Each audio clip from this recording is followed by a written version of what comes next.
Every generation of women seems to have one. You're watching TV, completely secure in everything you thought you knew about yourself, and then she walks onto the screen. And suddenly you're rewatching scenes for no particular reason. You have extremely strong opinions about her outfits. You're saving edits. And at some point, you're forced to ask yourself, wait, do I want to be her or do I want her? And so today I'm going to count down 10 female characters who had women across the internet collectively questioning everything. Now, obviously, I'm not going to assign anybody a sexuality here. This is about phenomenon. This is about characters who became unexpected sapphic icons and attracted enormous female fan bases or caused an entire corner of the internet to suddenly become very interested. So starting with Lagertha, because apparently the wickedest way to confuse half the female audience is to hand Catherine Winnick a sword. Lagertha was beautiful, powerful, terrifying, and completely capable of taking care of herself. She wasn't just the wife of Ragnar. She was a warrior and a leader, and eventually a ruler in her own right. And she had the kind of screen presence where whenever she entered a scene, you immediately paid attention. There is also something very specific about women watching another woman slaughter somebody in battle and respond by saying, "Oh, she's gorgeous," because that's perfectly normal behaviour. Nothing to investigate there. Lagertha attracted the sort of female fan base that seemed slightly too enthusiastic for this to be purely about admiration. And honestly, understandable. And then there's Buffy Summers. You see, Buffy was supposed to be killing vampires, and instead she accidentally became a formative experience for an entire generation. Sarah Michelle Gellar gave Buffy this perfect combination of femininity and strength. She could wear tiny little 90s outfits, complain about dating, go to school, and then beat a vampire into the pavement. But Buffy wasn't just physically strong. She was complicated, funny, angry, vulnerable, and she was allowed to be all of those things at the same time. And for a lot of women, Buffy was one of those characters where the line between "I really admire her" and "perhaps I am experiencing something else towards her," well, that becomes very thin.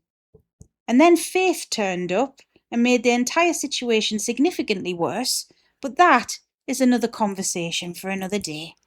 And then there's Frankie Doyle, and she was practically engineered in a laboratory to cause sapphic panic.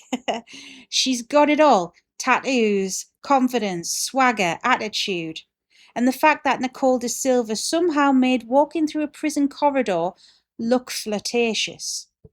Frankie became one of the most popular characters on Wentworth, and it really isn't difficult to understand why that is. She was dangerous enough to be exciting, but vulnerable enough that audiences became incredibly protective of her. And unlike some characters on the list, there wasn't much ambiguity around Frankie being attracted to women. So if you were watching Wentworth thinking, "why am I so fascinated by this woman?" Frankie wasn't going to make that question any easier. And for plenty of viewers, she wasn't just a favourite character, she was an event. And then there's Regina Mills, the evil queen, and perhaps one of television's greatest examples of the villain who was not supposed to be this attractive. Lana Perea walked into Once Upon a Time wearing enormous gowns, dramatic makeup, and an expression that suggested she could ruin your entire life. And women, in response, they said yes, please. Even once Regina moved beyond simply being the villain, the obsession didn't stop. If anything, it got worse. Her enormous female fan base helped fuel Swan Queen, the hugely popular non-canon ship between Regina and Emma Swan. And whether you ship them or not, Regina developed a very intense following among queer women. And apparently all you need is an emotionally damaged sorceress in a tailored suit, which we may notice becomes a reoccurring theme by the end of this list. And next, there is Santana Lopez. For a certain generation, Santana was not simply a television character. She was a realization. Santana started as the brutally funny cheerleader who could insult somebody so creatively you almost had to respect it. But as Glee developed her sexuality and relationship with Brittany, she became something much bigger. Naya Riviera gave Santana vulnerability underneath all of that confidence. And that combination was lethal because she was gorgeous and funny, but she was also mean. She could sing, and she was deeply emotional. And there were millions of teenage girls suddenly extremely invested in whether Santana Lopez was happy. There are definitely women watching this video right now who could trace an entire personal revelation back to Santana singing one particular song, and you know who you are. This next lady, we can't forget her. Xena is basically a Sapphic icon royalty at this point. She was tall, powerful, intimidating, leather-clad, travelling around the ancient world with a woman she was extremely, extremely, extremely close to. And this was in the 1990s. There were women watching Xena and Gabrielle decades ago saying that I don't know exactly what is happening, but I would like to see significantly more of it. Xena became a queer icon partly because of her relationship with Gabrielle, but also because Lucy Lawless herself had this kind of commanding screen presence that women went completely mad for. If this list had a historical category, Xena would win it. She walked so half the other women later on this list could cause chaos. And then came Commander Lexa. The forehead jewel alone had people behaving irrationally. Lexa arrived on the 100 as this intimidating, emotionally guarded leader and almost immediately developed a gigantic female fan base because she was powerful, she was mysterious, covered in war paint, and most importantly, she had chemistry with Clark. A lot of chemistry with Clark. Lexa became one of the defining Sapphic ships of the Tumblr era fandom, and Lexa herself became an enormous queer icon. There are probably thousands of women whose thought process in 2015 looks something like this. I just think she's a really interesting character.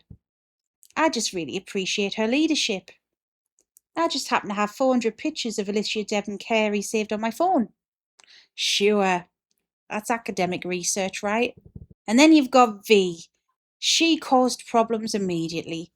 The haircut, the muscles, the fighting, the voice, the confidence. Netflix basically put her on the screen and half the internet was just like, oh. V became one of those characters who somehow appealed to almost everybody. Queer women loved her and straight women loved her. And then people who had never watched animated shows, well, they suddenly had detailed opinions about Caitlin and V. And then there was the whole cupcake thing. That one word, that's all it took. The reason V works so well is that beneath all the physical toughness, she's actually incredibly emotional. She's protective, she's loyal, and she loves people fiercely. Which meant the internet didn't just thirst over her, people became attached to her. But the thirsting was definitely happening too. Let's not rewrite history altogether. Villanelle should absolutely not be as attractive as she is. She's an assassin, she kills people. She's objectively a terrible romantic prospect, and yet Jodie Comer turned Villanelle into one of television's biggest female obsession characters. Part of it was the fashion, part of it's her confidence, another part of it is her complete lack of normal human behaviour. And then the biggest part of it is the chemistry she has with Eve. Women were watching Villanelle commit horrifying crimes while wearing a fabulous outfit and somehow responding, "I can fix her." No, you cannot. She would kill you. But that never stopped anyone. Villanelle became one of the defining queer characters of her era because she was allowed to be funny, frightening, glamorous, sexual, and completely chaotic. And audiences absolutely adored her for it. And then, number one, for me personally, couldn't be anyone else, it's Agatha Harkness. Because something happened to the internet when Catherine Hahn put on those witchy outfits. Something we may never, ever fully recover from. Agatha was already popular after WandaVision, but when Agatha all along took that attraction and turned it into an actual phenomenon, well, suddenly there's edits everywhere, thirst posts everywhere, people analysing the way Agatha looked at Rio like they were preparing evidence for court, and then add Aubrey Plaza into the equation, it's over. What I especially love about Agatha becoming this massive Sapphic icon is that Catherine Hahn wasn't introduced as some conventional 20-something sex symbol. She was in her 50s playing a complicated, powerful, morally questionable witch, and women went absolutely feral.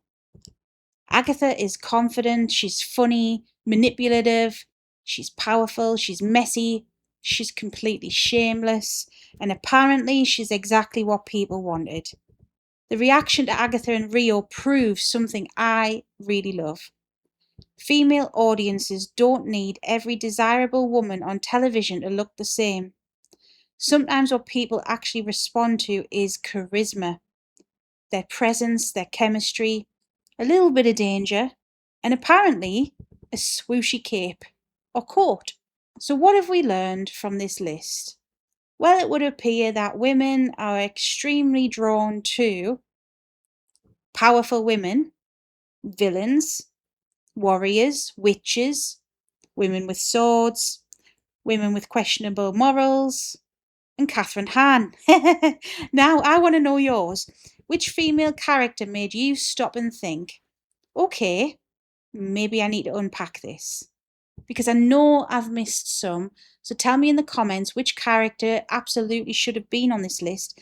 Because if there's one thing Sapphic television fans love more than a beautiful fictional woman, it's arguing about which beautiful fictional woman should have been number one. So let me know in the comments. I'm interested.